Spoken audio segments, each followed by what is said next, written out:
사랑과 내가 충만하신 하나님 아버지, 우리에게 새날을 허락하시고 이 시간 이 자리에 우리를 불러주시니 너무나 감사드립니다.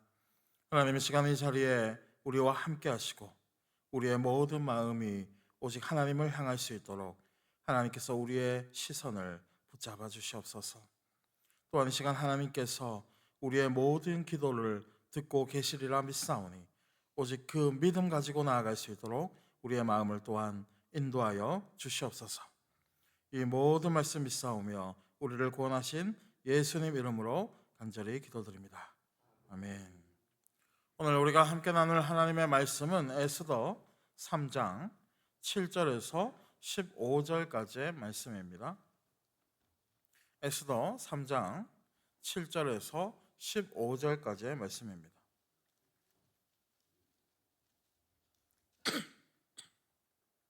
구약성경 753페이지에 있습니다.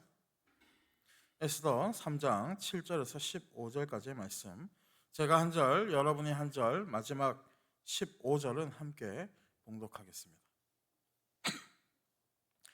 아하수에로 왕 제12년 첫째 달 곧 니산월에 무리가 하만 앞에서 날과 달에 대하여 부르 곧 제비를 뽑아 12째 달 곧 아달월을 얻은지라.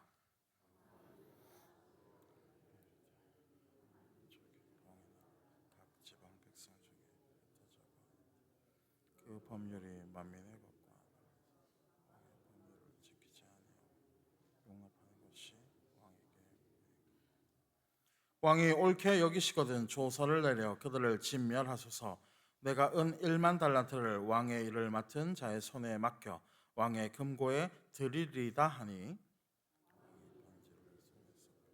유다인의 대적 곧 아각 사람 함므다다의 아들 하만에게 주며 이르되 그 은을 내게 주고 그 백성도 그리 하노니 너희 소견에 좋을 대로 행하라 하더라.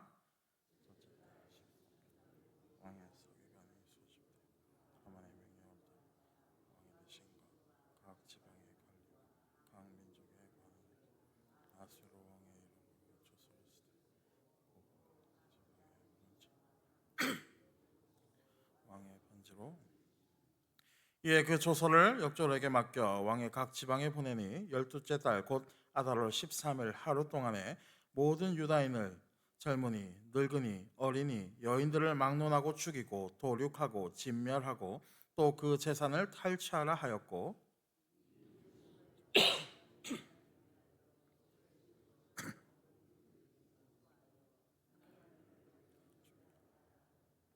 함께 보겠습니다. 역절이 왕의 명령을 받들어 급히 나가매 그 조서가 도성 수산에도 반포되니 왕은 하만과 함께 앉아 마시되 수산 성은 어지럽더라. 아멘. 오늘 이 새벽에도 주님을 잊지 않고 이 자리에 나오신 여러분을 주님의 이름으로 축복합니다.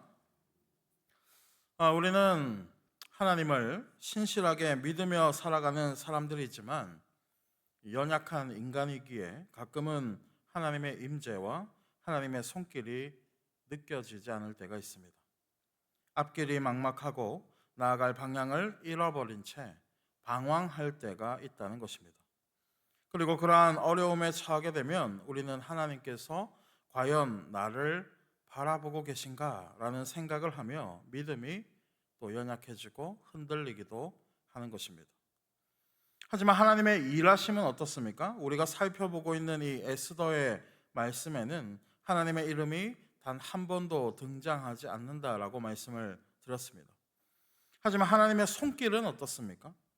보이지 않는 세밀한 곳에서도 하나님께서는 여전히 임하고 계심을 우리는 에스더 말씀을 통해서 알 수가 있는 것입니다. 즉 우리의 눈에 보이지 않는다고 해서 하나님의 섭리가 멈추어 있는 것이 아니라는 것입니다. 그렇게 에스더에는 이러한 하나님의 보이지 않는 섭리에 대한 놀라움이 이 서사로 기록되어 있는 마치 드라마와 같은 이 재미있고 흥미로운 하나님의 말씀인 것입니다. 1장에서부터 시작된 이 와스디가 폐위된 사건, 그리고 에스더가 왕후의 후보에 오르고 결국 왕후에 오른 일과 또 모르드게가 내시 빅단과 데레스의 암살 음모를 듣게 되고 이들을 처단하게 된 일들 모두가 하나님의 이 계획하심 안에 있었다는 것입니다. 그리고 에스더 3장 1절에서 6절에는 어떤 일이 일어나게 되었습니까? 새롭게 지위를 얻은 이 하만과 모르드게의 갈등이 일어나게 되었습니다. 모든 사람들이 새롭게 지위를 얻은 이 하만 앞에서 절을 하며 그를 높일 때에 모르드게는 자신이 유다인임을 밝히면서 하만에게 절을 하지 않았습니다. 주변 사람들의 만류도 있었지만 모르드게는 끝까지 뜻을 굽히지 않고 그에게 절을 하지 않았던 것입니다.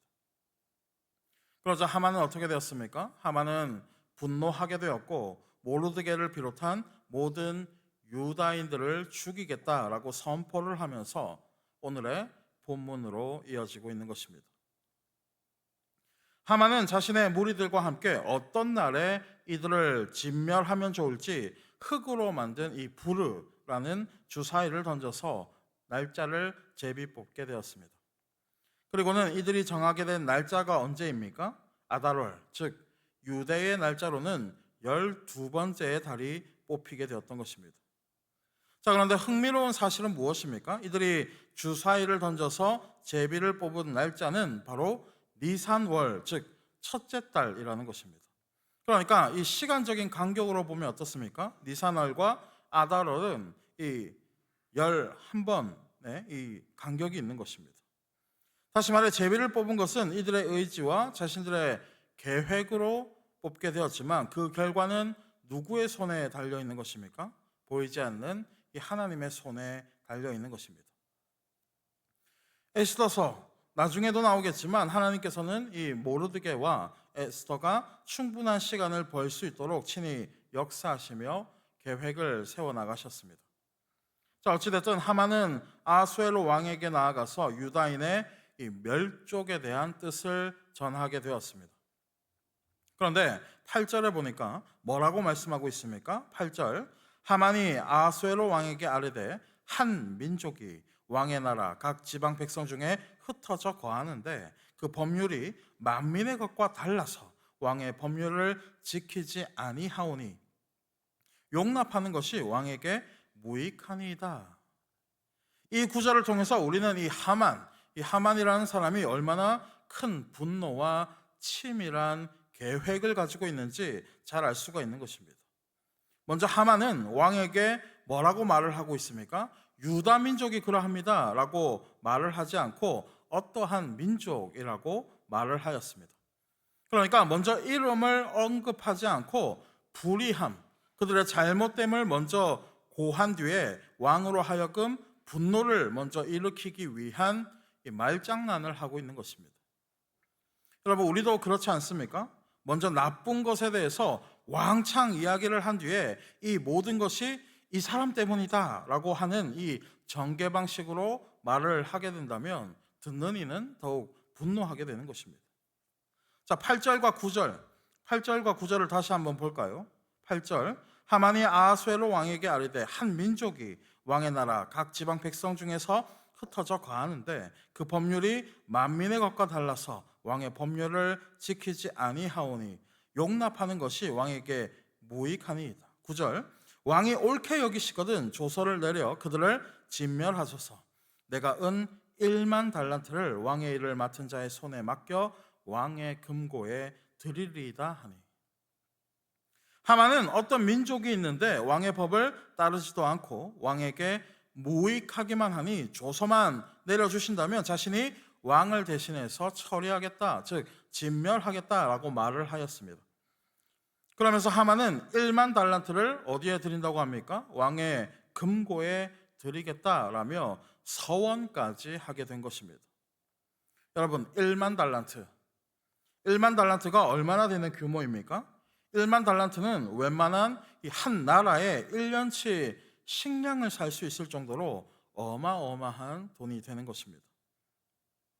그렇게 왕의 입장에서는 앞의 내용은 하나도 기억이 나지 않고 오직 1만 달란트만 생각할 수 있도록 하만이 권모술수를 지금 쓰고 있는 것입니다. 그도 그러할 것이 여러분이 만약 왕의 입장이라면 이러한 제안을 마다할 리가 있을까요? 아하수에로는 하만이 언급한 민족이 과연 어떠한 민족인지, 그리고 어떠한 법을 어겼는지에 대해서는 전혀 묻지 않았습니다.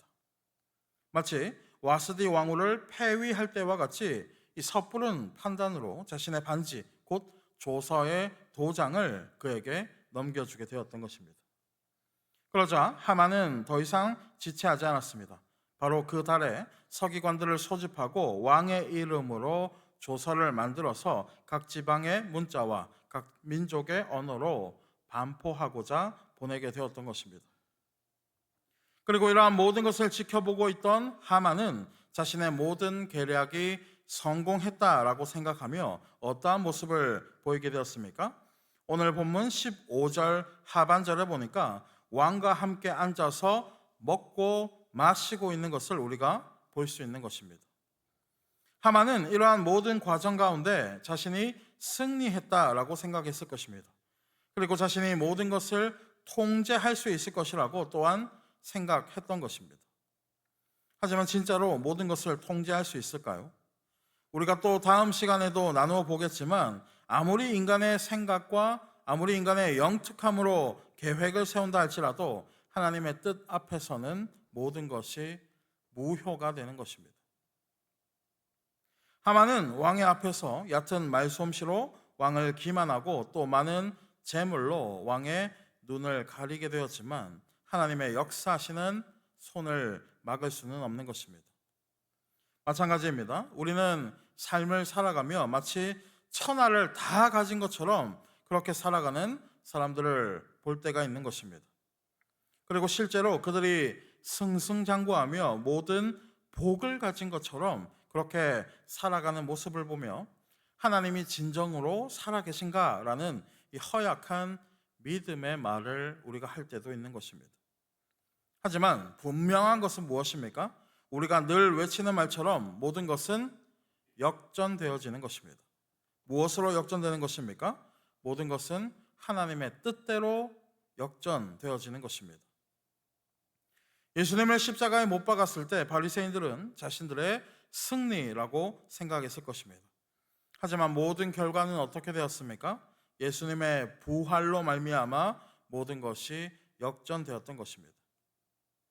그리고 이러한 모든 역전의 일들은 누구의 계획과 누구의 섭리 안에 있었습니까? 모든 것이 하나님의 뜻과 하나님의 계획 안에 있었던 것입니다.